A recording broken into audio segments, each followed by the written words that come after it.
Good morning children. Yesterday हमने पढ़ा था about the gaining ratio and the sacrificing ratio कि क्या होता है when the profit sharing ratio changes among the existing partners. तो कुछ पार्टनर गेन करते हैं एंड कुछ पार्टनर सैक्रिफाइस करते हैं, है ना। अब आज हम क्या पढ़ेंगे कि क्या क्या चीजें एडजस्ट होती हैं when the profit sharing ratio among the partner changes. क्या क्या एडजस्ट करते हो आप। तो द वेरी फर्स्ट थिंग जिसका हम एडजस्टमेंट करते हैं वो है हमारा गुडविल। सबसे पहले जो गुडविल होती है फर्म की उसका एडजस्टमेंट किया जाता है। कैसे किया जाता है? जो सैक्रिफाइस करता है उसको आप कंपनसेट करते हो। और कौन कंपनसेट करता है? जो पार्टनर गेन कर रहा होता है वो उसको कंपनसेट करता है कि उसको एक टॉफी दे दी जाती है कि हाँ तुम्हें इतना पार्ट हमने दे दिया है, लो कंपनसेशन ले लो। अब गुडविल क्या होती है? सिंपल लैंग्वेज में अगर हम बोले तो फर्म का रेपुटेशन मार्केट में गुडविल होता है ना। या अगर हमने कोई बिजनेस खरीदा है, जैसे हमने शेयर्स वाले चैप्टर में पढ़ा था कि जब हमने बिजनेस परचेज किया था तो उस टाइम पर जब हमारे असेट्स कम आ रहे थे और हमारा परचेज कंसिडरेशन ज्यादा था तो हमने डिफरेंस को कहाँ पुट किया था? गुडविल में पुट किया था। हमने डिफरेंस गुडविल में डाला था। मींस जब हम कोई रनिंग बिजनेस परचेज करते हैं और रनिंग बिजनेस परचेज करते टाइम जब हमारी असेट्स की वैल्यू कम होती है और हमारा परचेज कंसिडरेशन ज्यादा होता है तो इसका मतलब ये है कि हमने उस पर्टिकुलर फर्म की गुडविल भी खरीदी है। ये होती है गुडविल की वैल्यू। क्योंकि गुडविल तो एक इंटेंजिबल एसेट है, दिखती नहीं है, सिर्फ आप इसको फील कर सकते हो कि इस फर्म की मार्केट में रेपो बहुत अच्छी है, नाइकी का मार्केट में रेपो बहुत अच्छा है, तो आप देखते थोड़ी हो, दिख थोड़ी रही है, बस सुनते हो, आप फील करते हो। तो गुडविल फिक्टिशियस एसेट्स नहीं है। क्यों? क्योंकि इसकी रीसेल वैल्यू होती है। जिन एसेट्स की रीसेल वैल्यू नहीं होती उनको फिक्टिशियस एसेट्स बोलते हैं, पर गुडविल की वैल्यू होती है। जैसे अभी मैंने आपको बताया कि परचेज कंसिडरेशन ज्यादा होता है और एसेट्स कम होती है, तो जो डिफरेंस होता है वो गुडविल होती है और वही गुडविल की वैल्यू होती है कि हमने पुरानी फर्म की जिसको हमने खरीदा है उसकी गुडविल भी हमने इतने में खरीदी है। अब वो वैल्यूएशन हम कैसे करते हैं गुडविल का? तो इसको वैल्यू करने के children there are three methods. There are three methods for the valuation of goodwill. One is the average profit method. हम प्रॉफिट्स के बेसिस पे गुडविल को वैल्यू करते हैं children. On the basis of profits goodwill का valuation होता है और जब फर्म का रिकॉन्स्टिट्यूशन होता है तो उस टाइम पर गुडविल का वैल्यूएशन करना जरूरी होता है। क्यों? क्योंकि जो सैक्रिफाइस कर रहा है पार्टनर उसको कंपनसेट किया जाता है किसके थ्रू? जो पार्टनर गेन करता है। तो very first is the average profit method, second is super profit method and the third is capitalization method. आज हम केवल एवरेज प्रॉफिट पढ़ेंगे, super profit and capitalisation will be studying tomorrow.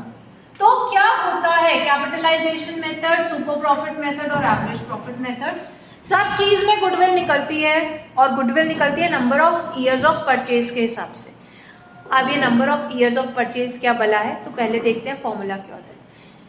Average profit method के through दो तरीके से goodwill calculate की जाती है। There are two methods of calculating goodwill through average profit method. One is simple and the other one is weighted. One is simple and the other one is weighted average profit. ठीक है, simple मतलब simple तरीके से, weighted मतलब wait से sign करके, जैसे हमने ड्राइंग्स में किया था, प्रोडक्ट निकाला था। एवरेज प्रॉफिट में आप क्या करते हो? सबसे पहले एवरेज प्रॉफिट्स निकालते हो। एवरेज निकालना सबको आता है। प्रॉफिट्स, जब सपोज अगर मुझे 5 साल का एवरेज निकालना है तो 5 साल के प्रॉफिट्स मुझे दिए हुए उनको प्लस करके आई डिवाइडेड बाय 5 तो मेरा एवरेज आ जाएगा। उसमें अगर किसी साल मुझे लॉस हुआ है तो उस लॉस को मैं क्या करती हूँ? माइनस करती हूँ। Suppose my profits were 10,000, 20,000, 30,000, then next year मुझे 10,000 का लॉस हुआ है एंड 40,000। तो what I will do children for calculating the average? I add 40, 30, 20 and 10, that is 70, 80, 90, 100। 1 lakh में से 10,000 माइनस करूंगी जो कि लॉस है, तो मेरा हो जाएगा 90,000 अपॉन 5। तो माई average profit will be 5 and 5, 18,000 rupees. कि मेरा एक एवरेज चलता जो आ रहा है हर साल प्रॉफिट्स का वो कितना है, 18,000 रुपए एवरेज प्रॉफिट मेरा चल रहा है। ठीक है, किसी साल मुझे कम हुआ, किसी साल ज्यादा हुआ, तो मैंने एक एवरेज निकाल लिया कि मैं एवरेज रेट से 18,000 के प्रॉफिट से प्रॉफिट्स अर्न कर रही हूँ। अब गुडविल, तो सिंपल एवरेज अगर आपको दिया हुआ है, सिंपल मेथड से निकालना है तो आप क्या करते हो, सिंपल मेथड से गुडविल कैलकुलेट करने का फॉर्मूला होता है चिल्ड्रन,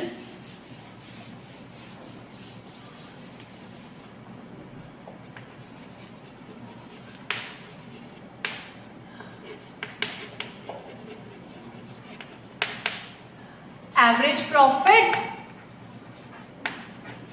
जो कि आपको मैंने निकालना बताया, multiplied by number of years of purchase. अब ये क्या बता है, तो number of years of purchase का मतलब है कि आपको कितना टाइम लगेगा, कितने साल आपको लगेंगे इस प्रॉफिट्स तक आने के लिए। ठीक है, number of years of purchase का मतलब है कि आपको इन प्रॉफिट्स तक आने के लिए, इतना अमाउंट गुडविल तक आने के लिए आपको कितने साल लगेंगे। आपने तो खरीदा है ना किसी का, तो आपको कितना टाइम लगेगा एवरेज प्रॉफिट्स के हिसाब से, number of years of purchase ये है।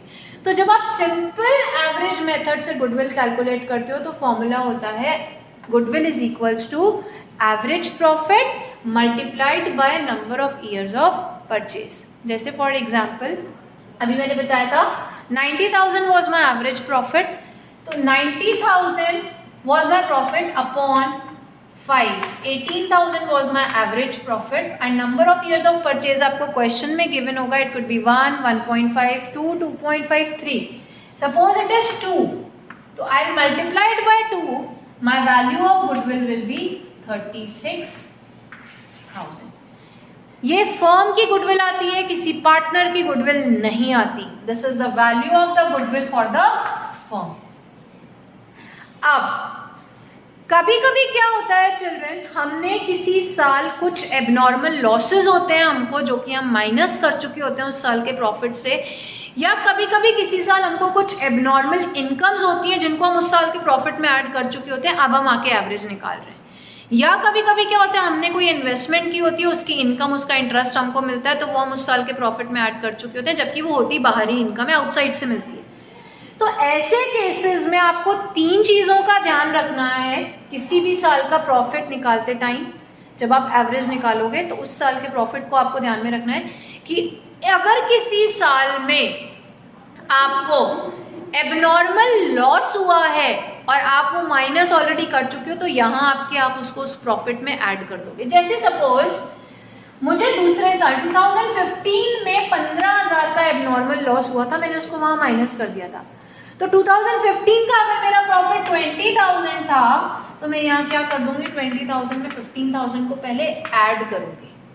एवरेज निकालने से पहले मैं यहाँ 15,000 को ऐड करूंगी, तब मैं इस प्रॉफिट को लूंगी एवरेज कैलकुलेट करने के लिए। तो अगर कोई भी एबनॉर्मल एक्सपेंसेस होते हैं, एबनॉर्मल लॉसेस होते हैं, तो हम उनको वापस प्रॉफिट में ऐड कर लेते हैं। कोई भी अगर एबनॉर्मल इनकम्स होती हैं तो हम उसको उस ईयर के प्रॉफिट से वापस सब्ट्रैक्ट कर देते हैं, डिडक्ट कर देते हैं। और अगर कोई भी हमको इन्वेस्टमेंट्स की इनकम होती है चिल्ड्रन, तो वो भी हम उस ईयर के प्रॉफिट से डिडक्ट कर देते हैं। Please keep these 3 important things in your mind before calculating the average profit for the purpose of valuation of goodwill. The things are clear in the illustrations and the questions given in your book. You will be solving the illustrations and the questions, the things will be clear. पर ये ध्यान रखिएगा, जैसे suppose यहाँ पर मैंने आपको example दिया कि अगर 15,000 का नॉर्मल लॉस था, तो वो वापस मैंने क्या कर दिया, ऐड कर दिया। उसके बाद ये 35,000 का मैं प्रॉफिट लूंगी 2015 का एवरेज वाले प्रॉफिट में। फिर से देखते हैं एक example. Like suppose children, the profits were 2014 20,000, 15 में प्रॉफिट्स थे 30,000 and in 16 the profits were 2016 में 40,000। व्हाट हैपेंड, 2014 का मेरे पास एक एबनॉर्मल इनकम था जो मैंने ऐड किया हुआ था 4,000 का, एबनॉर्मल इनकम थी।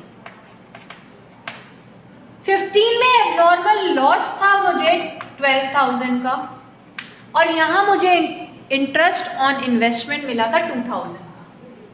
तीनों पॉइंट्स आ गए। ये है इंटरेस्ट ऑन इन्वेस्टमेंट। अब क्या करेंगे, हमको एवरेज प्रॉफिट करना है। The number of years of purchase is 2 years. Goodwill निकालना है एवरेज प्रॉफिट से, सिंपल एवरेज से। सबसे पहले हम प्रॉफिट्स निकालें, एवरेज निकालें। तो एवरेज कैसे निकालोगे, एबनॉर्मल इनकम है माइनस हो जाएगी, तो इस साल का मेरा प्रॉफिट हो गया 16,000। एबनॉर्मल लॉस है तो प्लस हो जाएगा, इस साल का मेरा प्रॉफिट हो गया 42,000।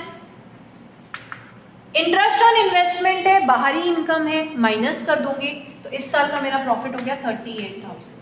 Children, my profit is, total profit for 3 years is 70, 80, 90, 96,000।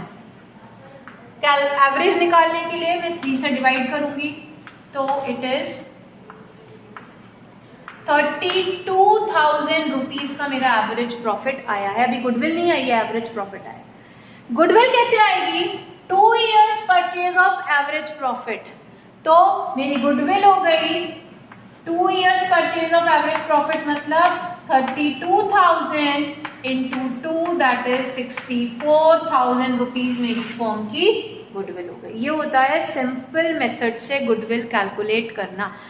अब अगर हम सेम एग्जांपल से देखें बच्चे, weighted average method. Weighted average में क्या होता है, आप वेट्स दे देते हो, और वेट कैसे देते हो, 1 2 3 4 5 6 जितने साल का प्रॉफिट एवरेज निकालना होता है उतने साल का वेट देते हो। और जो सबसे रीसेंट ईयर का प्रॉफिट होता है, अगर मैं 2019 में बात करूं तो 2018 का जो प्रॉफिट होगा उसको हम सबसे हाईएस्ट वेट असाइन करते हैं। जैसे यहाँ ये 3 साल है, वेटेड एवरेज में भी हम वही ध्यान रखते हैं, एबनॉर्मल इनकम्स, एबनॉर्मल लॉसेस को हम क्या करते हैं, एडजस्ट करते हैं। तो यहाँ हमने वेट दिया, इसको 1 दे दिया, इसको 2 दे दिया, इसको 3 दे दिया।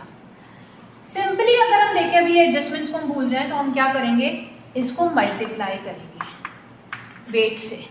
वेट से हमने इसको मल्टीप्लाई किया तो 20,000, 60,000 एंड 1,20,000। ठीक है, ये प्रोडक्ट आया, इसको प्लस करेंगे। जब हम इसको प्लस करेंगे तो मेरा आंसर आ रहा है 2 लाख। अब हम एवरेज निकालेंगे, कैसे निकालेंगे, 2 लाख डिवाइडेड बाय 3, जो वेट्स होते हैं उसके टोटल से करते हैं, ईयर से नहीं करते। तो 3 + 2 + 1 इज 6 पॉइंट्स में आएगा।